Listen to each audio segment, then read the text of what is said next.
ଆଜି ହେଉଛି ଜୁଲାଇ ମାସ 8 ତାରିଖ ଆଜିର ମୁଖ୍ୟ ଖବର।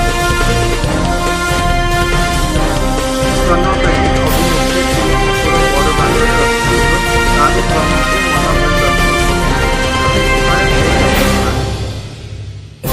ସକାଳୁ ସକାଳୁ ପୁରୀ ବେଳାଭୂମିରେ ଚାଲିଲେ ରାଷ୍ଟ୍ରପତି ଦ୍ରୌପଦୀ ମୁର୍ମୁ।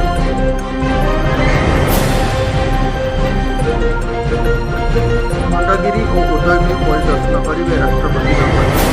ମଙ୍ଗଳବାର ରାଇଜର ଐତିହାସିକ ସମାରୋହରେ ଯୋଗଦେବେ। ଇସ୍କନ ସାମ୍ନାରେ ପଡ଼ିଲା ଶତାଧିକ ବାଇକ୍। ଭୁବନେଶ୍ୱରରେ 52 ମିଲିମିଟର ବର୍ଷା। ବୌଦ୍ଧରେ ଆଉ ଏକ ଲଘୁଚାପ ସମ୍ଭାବନା। କୋରାପୁଟ, ରାୟଗଡ଼ା ଓ ଗଜପତିରେ ବର୍ଷିବ।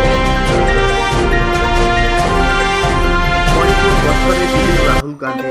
ହିଂସା ପୀଡ଼ିତ ଓ ବନ୍ୟା